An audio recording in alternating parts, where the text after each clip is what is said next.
నమస్తే అండి, నేను అపర్ణ. భారతీయ సంస్కృతికి స్వాగతం. బ్రహ్మముహూర్తం ఈ మాట చాలాసార్లు వినే ఉంటాం. బ్రహ్మముహూర్తంలో నిద్రలేస్తే మంచిది, ఆ సమయంలో మొదలుపెట్టే పనులు ఎటువంటి ఆటంకం లేకుండా పూర్తవుతాయి, ఈ సమయంలో పుట్టిన జాతకులు అదృష్టవంతులు అని అంటూ ఉంటారు. హిందూ ధర్మంలో అనేక పురాణాలు, శాస్త్రాల్లో ఈ బ్రహ్మముహూర్తం గురించిన ప్రస్తావన ఉంది. ఇది చాలా ప్రత్యేకమైన, పవిత్రమైన సమయంగా పేర్కొన్నాయి. మరి అసలు బ్రహ్మముహూర్తం అంటే ఏ సమయం? బ్రహ్మముహూర్తంలో చేయాల్సిన పనులేంటి?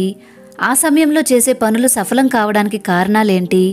దీని వెనుక ఆధ్యాత్మిక పరంగా, సైన్స్ పరంగా దాగి ఉన్న రహస్యాలేంటి అనే ఆసక్తికరమైన విశేషాలను ఈ వీడియోలో తెలుసుకుందాం. వీడియో చూసాక మీకు నచ్చినట్లయితే తప్పకుండా లైక్ చేసి మన ఛానల్ని సపోర్ట్ చేయండి. బ్రహ్మముహూర్తం దేవతలు, దేవతాగణాలు తిరిగే సమయం. బ్రహ్మముహూర్తానికి ప్రకృతికి మధ్య సంబంధం ఉంటుంది. ఈ సమయంలోనే పక్షులు, జంతువులు మేల్కొంటాయి. తెల్లవారుతుండగా పక్షులు చేసే కిలకిల రావాలు మనోహరంగా ఉంటాయి. కోళ్లు ఈ సమయంలోనే కూస్తూ ఉంటాయి. తామర పువ్వుల్లాంటివి ఈ సమయంలోనే వికసిస్తాయి. ఓ విధంగా చెప్పాలంటే ప్రకృతి కూడా బ్రహ్మముహూర్తంలోనే చైతన్యవంతమవుతుంది. బ్రహ్మముహూర్తంలో నిద్రలేచి రోజువారీ కార్యకలాపాల్లో పాల్గొనాలి అనే సందేశాన్ని ప్రకృతి మనకు అందిస్తుంది. ఈ ముహూర్తంలో నిద్రలేస్తే మన బుద్ధి వికసించి ఉత్తమమైన ఆలోచనలు వస్తాయి. బ్రహ్మముహూర్తానికి సంబంధించి పురాణాల్లో ఒక కథ ప్రాచుర్యంలో ఉంది. కశ్యప బ్రహ్మ వినతల తనయుడు అనూరుడు. గర్భవతిగా ఉన్న వినత పుత్రుడు జన్మించడం ఆలస్యమవుతోంది అని భావించి వెంటనే పుత్రుణ్ణి చూడాలి అన్న కోరికతో తన అండం పగలగొట్టగా సగం శరీరంతో అనూరుడు జన్మించాడు. బ్రహ్మదేవుడు అనూరుడిని సూర్యుడికి సారథిగా నియమించి, నీవు భూలోకంలో మొదటగా కనిపించిన కాలాన్నే బ్రహ్మముహూర్తం అంటారు. ఈ సమయంలో గ్రహాలు, నక్షత్రాలు ఎటువంటి చెడు చేయలేవు అని వరమిచ్చాడు. అందుకే బ్రహ్మముహూర్త కాలం అన్ని శుభకార్యాలకు ఉన్నతమైంది అని శాస్త్రం చెబుతుంది. ఈ బ్రహ్మముహూర్త కాలంలో చదివే చదువు, చేసే శుభకార్యాలు దిగ్విజయంగా పూర్తవుతాయి అని చెప్పవచ్చు. బ్రహ్మముహూర్తానికి సంబంధించి వాల్మీకి రామాయణంలో కూడా ప్రస్తావన వస్తుంది. దీని ప్రకారం ఆంజనేయుడు బ్రహ్మముహూర్తంలోనే సీతమ్మను చూసేందుకు అశోకవనానికి వెళ్ళాడు అని చెప్తారు. దీని గురించి శాస్త్రాల్లోనూ ప్రస్తావించబడింది. వర్ణ కీర్తిమతిం లక్ష్మీం స్వాస్థ్యమాయుశ్చ విదంతి బ్రహ్మముహూర్తే సంజాగ్రచ్చివ పంకజయథ. అంటే ఓ వ్యక్తి బ్రహ్మముహూర్తంలో నిద్రలేవడం వల్ల అందం, తెలివితేటలు, ఆరోగ్యంతో పాటు లక్ష్మీదేవి అనుగ్రహం పొంది సంపన్నులవుతారు. శరీరం తామర పువ్వులాగా అందంగా మారుతుంది. బ్రహ్మీ ముహూర్తే ఉత్థాయ బ్రహ్మీ ముహూర్తే యానిద్ర సాపుణ్య అంటుంది ధర్మశాస్త్రం. బ్రహ్మముహూర్తంలో నిద్రలేచి ఆ సమయంలో దేవతలను ఆరాధించడం వల్ల వారు ప్రీతి చెందుతారు. మానవ మేధస్సునకు బ్రహ్మ సంకేతాలు ఈ ముహూర్తంలోనే అందుతాయి. అలా కాకుండా ఆ సమయంలో నిద్రిస్తే వారి పూర్వజన్మలో, ఈ జన్మలో ఆర్జించిన పుణ్యం కూడా నశించిపోతుంది అని వేద ప్రమాణము. మరి అసలు బ్రహ్మముహూర్త సమయం ఏదో ఇప్పుడు తెలుసుకుందాం. పూర్వం కాలాన్ని ఘడియలలో లెక్కించేవారు.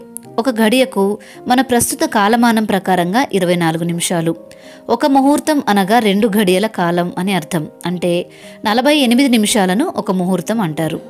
బ్రహ్మముహూర్తం అంటే అక్షాంశ రేఖను బట్టి సూర్యోదయం ఏ ప్రదేశంలో ఎన్ని గంటలకు జరుగుతుందో ఖచ్చితంగా తెలుసుకొని తెల్లవారుజామును 2 భాగాలుగా విభజించారు. తెల్లవారుజామున 2 ఘడియల ముందు కాలాన్ని, అంటే 48 నిమిషాల ముందు కాలాన్ని ఆశ్రీ ముహూర్తం లేదా సముద్ర ముహూర్తం అని, దానికంటే 48 నిమిషాల ముందు కాలాన్ని బ్రహ్మ ముహూర్తం అని అంటారు. మనకి సులువుగా అర్థమవడానికి ఉదయం 6 గంటలకు సూర్యోదయం అవుతుంది అనుకుందాం. దానికంటే 48 నిమిషాల ముందు కాలం అంటే 5 గంటల 12 నిమిషాల నుండి 6 గంటల వరకు ఆసురీ ముహూర్తం. దానికంటే 48 నిమిషాల ముందు కాలం అంటే 4 గంటల 24 నిమిషాల నుండి 5 గంటల 12 నిమిషాల వరకు గల సమయాన్ని బ్రహ్మముహూర్తం అంటారు. మొత్తం మీద సూర్యోదయానికి ముందు 96 నిమిషాల నుండి 48 నిమిషాల వరకు ఉన్న కాలమే బ్రహ్మముహూర్తం. ఒక పగలు, ఒక రాత్రిని కలిపిన మొత్తాన్ని అహోరాత్రం అంటారు. ఒక అహోరాత్రానికి ఇలాంటివి 30 ముహూర్తాలు ఉంటాయి. అంటే ఒక రోజులో 30 ముహూర్తాలు జరుగుతాయి. సూర్యోదయానికి ముందు వచ్చే ముహూర్తాలలో మొదటిది బ్రహ్మ ముహూర్తం. అంటే రోజు మొత్తంలో 29వది బ్రహ్మ ముహూర్తం. ఈ ముహూర్తానికి అధిదేవత బ్రహ్మ కాబట్టి దీనికి బ్రహ్మ ముహూర్తం అనే పేరు వచ్చింది. బ్రహ్మ ముహూర్తంలో ప్రారంభించిన పనులు నిర్విరామంగా ఎటువంటి ఆటంకం లేకుండా జరుగుతాయి. నూతన గృహ ప్రవేశాలను ఎక్కువగా ఈ సమయంలోనే చేస్తారు. ఈ సమయంలో పనులు చేయడం వల్ల మన మేధస్సుకు భగవంతుని ఆశీస్సులు తోడవుతాయి అని అంటారు. ఎంతో ప్రశాంతంగా ఉండే ఈ సమయంలో నిద్ర లేవడం వల్ల మానసిక ప్రశాంతత పెరుగుతుంది. బ్రహ్మీ ముహూర్తం పూజలు, జపాలకు, మంత్ర సాధనకు, ధ్యానం చేసుకోవడానికి విశిష్టమైన సమయంగా చెప్తారు. బ్రహ్మ ముహూర్తంలో ప్రారంభించబోయే పనులకి తిథి, వార, నక్షత్ర, దుర్ముహూర్తాలను చూసుకోవాల్సిన పని లేదు. మంచి పని చేయాల్సి వచ్చినా లేదా కొత్తగా ఏదైనా కొనుగోలు చేసి ఉపయోగించాల్సి వచ్చినా ఆటంకాలు కలుగుతాయేమో అన్న సందేహం లేకుండా ప్రారంభించవచ్చు. రాత్రి తొందరగా నిద్రపోయి ఉదయం సూర్యోదయానికి ముందే నిద్ర లేచేవారికి ఆరోగ్య సమస్యలు ఎక్కువగా రావు. బ్రహ్మ ముహూర్తంలో నిద్ర లేవటం వల్ల సూర్యుడి నుంచి వెలువడే లేలేత కిరణాలు మనపై ప్రసరించి అధిక మొత్తంలో విటమిన్ డి శరీరానికి అందుతుంది. ఈ సమయంలో వాతావరణంలోని ఆక్సిజన్ స్వచ్ఛంగా ఉంటుంది. ఉదయం పూట మనలో కార్టిసోల్ హార్మోన్ ఎక్కువ మోతాదులో విడుదలవుతుంది. ఈ హార్మోన్ మనలోని ఒత్తిడిని తగ్గిస్తుంది. అలాగే జ్ఞాపక శక్తిపై కూడా ప్రభావం చూపిస్తుంది. అందుకే పిల్లలు బ్రహ్మీ ముహూర్తంలో చదువుకుంటే చదువుకున్నదంతా చక్కగా గుర్తుంటుంది. ఈ బ్రహ్మ ముహూర్తంలో ఎలాంటి శబ్దాలు ఉండకపోవడం వల్ల శ్రద్ధ మొత్తం చదువుపై ఉంటుంది. బ్రహ్మ ముహూర్తంలో నిద్ర లేవడం జీవ గడియారాన్ని ప్రేరేపించి భౌతిక, మానసిక, ప్రవర్తన పరంగా మార్పులు వచ్చి మన మెదడులో సంతోషాన్ని ప్రేరేపించే డోపమైన్, ఆక్సిటోసిన్, ఎండార్ఫిన్, సెరటోనిన్లు విడుదలవుతాయి. దానివల్ల మనం రోజంతా ఎంతో ఉత్సాహంగా, సమర్థవంతంగా పనులు చేసుకోగలుగుతాం. ప్రతిరోజు సూర్యోదయం చూసే అలవాటు ఉన్నవారికి గుండె, మెదడు ప్రశాంతంగా, ఆరోగ్యంగా ఉంటాయి. అలాగే మహిళలకు ఒత్తిడి లేని మానసిక, శారీరక ఆరోగ్యం చాలా అవసరం. బ్రాహ్మీ ముహూర్తంలో లేవడం వల్ల మానసిక ఒత్తిడి తగ్గుతుంది. దానివల్ల ఏకాగ్రత పెరుగుతుంది. ఉదయాన్నే నిద్రలేస్తే ఇంటి పనులన్నీ ఆందోళన లేకుండా అయిపోతాయి. ప్రస్తుత కాలంలో చాలామందికి రాత్రిపూట సరైన నిద్ర పోకపోవడంతో అనారోగ్య సమస్యలు వేధిస్తున్నాయి. అలాంటి వారు బ్రహ్మ ముహూర్తంలో నిద్ర లేవడం వల్ల రాత్రి మంచి నిద్రపోయేందుకు అవకాశం ఏర్పడుతుంది. ఈ సాత్వికమైన వాతావరణంలో మనసు స్వచ్ఛంగా, తెల్ల కాగితంలా, దైనందిన జీవితంలో ఉండే గజిబిజి ఏమీ లేకుండా ప్రశాంతంగా ఉంటుంది. ఎలాంటి రాగద్వేషాలు, ఇష్టాయిష్టాలు లేని సమయం.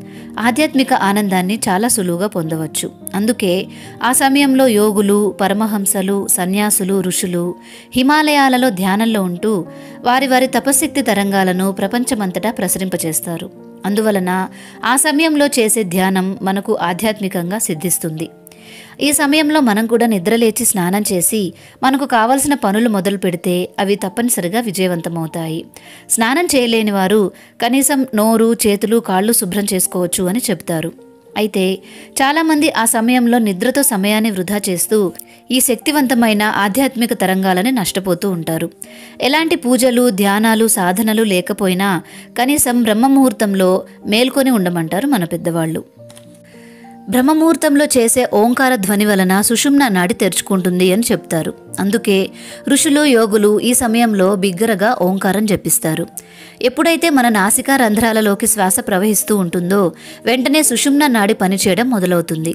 అప్పుడే ధ్యానం బాగా కుదురుతుంది. మరి మనం ఇన్ని ప్రయోజనాలను పొందాలంటే బ్రహ్మముహూర్తం ప్రారంభమైన నుంచి సూర్యోదయం అయ్యేలోపు ఏ సమయంలోనైనా మేల్కొనడం ఉత్తమం. ఇలా ఇంద్రియాలకు తాజాదనాన్ని కలిగించే సాత్విక గుణాలు ప్రకృతి ద్వారా మనకు అందడం వల్ల మనశ్శాంతి కలుగుతుంది. ఒకవేళ ఈ ముహూర్తంలో లేవలేని పక్షంలో సూర్యోదయంతో పాటైనా నిద్ర లేవాలి. సూర్యోదయం తర్వాత లేవడం సరికాదు. కాబట్టి గడియారంలో అలారం కాకుండా సహజంగానే సూర్యోదయం వేళకి నిద్ర లేచి పనులు చేసుకునే ప్రణాళికను రూపొందించుకోవాలి. ఎందుకంటే సూర్యోదయం అన్ని ఋతువుల్లో ఒకే సమయంలో ఉండదు. దీనిని దృష్టిలో ఉంచుకొని ఆయా ఋతువులను బట్టి మన రోజును ప్రారంభించి ప్రకృతితో మనస్సును, శరీరాన్ని అనుసంధానం చేయాలి. తెల్లవారుజామున అంతర్ముఖులమై మేధోమథనం చేస్తే మనలోనే మనకు తెలియని ఎన్నో విషయాలు తెలుస్తాయి. తెల్లవారుజామున లేచేవారికి సూర్యుడి నుంచి, చంద్రుడి నుంచి, నక్షత్రాల నుంచి కాంతి లభించడం వల్ల అది అత్యంత శక్తివంతమైన సమయమని, ఆ సమయంలో లేచేవారి జీవితం కాంతివంతమవుతుంది అని ఉపనిషత్తులు చెబుతున్నాయి. భగవంతుడిచ్చిన శక్తి అందరిలోనూ ఉంది. కానీ దాన్ని జాగృతం చేయాల్సిన బాధ్యత మనదే. శరీరాన్ని, మనసును ప్రకృతిలో లీనం చేసి మన కర్తవ్యాన్ని మనం నిర్వర్తిస్తుంటే శరీరానికి ఆరోగ్యం, మనసుకు ఆహ్లాదం, జీవితంలో విజయం మన వెంటే ఉంటాయి. ప్రతిరోజు బ్రహ్మముహూర్తంలో లేచిన వ్యక్తులు విజయం సాధించే అవకాశాలు చాలా ఎక్కువ. ఈ సమయంలో వాతావరణంలో సానుకూల శక్తి నిండి ఉంటుంది. ఉదయం నిద్ర లేచినప్పుడు ఈ శక్తి మనతో కలిసి మనలో మంచి ఆలోచనలు వస్తాయి. ఈ సానుకూల శక్తితో మనం ఏదైనా పని చేసినప్పుడు అందులో విజయం సాధించే అవకాశాలు పెరుగుతాయి.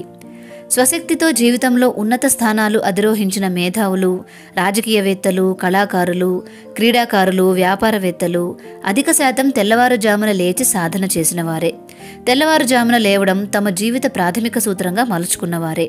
బ్రహ్మముహూర్తంలో స్నానానంతరం ఆవు నెయ్యి లేదా దీపారాధనకు వాడే ఏ నూనెతోనైనా వెలిగించిన దీపం ముందు కాసేపు కూర్చొని ఆ రోజు పనులు ప్రారంభించడం చాలా శుభకరం. ఇలా చేయడం వల్ల దీపం నుండి వెలువడిన అనుకూల శక్తి ఆ ప్రదేశం చుట్టూ వ్యాపించబడి మానసిక సామర్థ్యాన్ని, బుద్ధిబలాన్ని మెరుగుపరుస్తుంది. సాధారణంగా తెల్లవారుజామున మాత్రమే 2 నాసికా రంధ్రాల నుంచి 100% గాలి పీల్చగలం. మిగతా సమయాల్లో ఒకటి 100%, ఒకటి 50% మాత్రమే పనిచేస్తాయి. అందుకే ఇంట్లో పెద్దవాళ్ళు ఉంటే రోజు పొద్దున్నే నిద్ర లేవాలని చెప్తారు. అందరికంటే ముందుగానే లేచి వారి వారి కార్యకలాపాలను ప్రారంభిస్తారు. ఇన్ని నియమాలను పాటించారు కాబట్టే వారు ఇప్పటి తరం వారికంటే దృఢంగా, ఆరోగ్యంగా ఉండగలుగుతున్నారు. మరి మనం కూడా ఎన్ని ప్రయోజనాలను పొందాలంటే బ్రహ్మముహూర్తంలో నిద్ర లేచి మన రోజును ప్రారంభించాలి. మీకు ఈ వీడియో నచ్చిందా? నచ్చినట్లయితే లైక్ చేసి మీ వాళ్ళందరికీ షేర్ చేయండి. మన భారతీయ సంస్కృతి ఛానల్ని సబ్స్క్రైబ్ చేసుకొని బెల్ ఐకాన్ని యాక్టివేట్ చేసుకోండి. దానివల్ల నేను ముందు పెట్టే వీడియో నోటిఫికేషన్స్ అన్నీ మీకు అందుతాయి. పిల్లలకు బతుకు, భద్రత, బాధ్యతలతో పాటు భారతీయత కూడా నేర్పుదాం. మరొక మంచి వీడియోలో మళ్ళీ కలుద్దాం. నమస్కారం.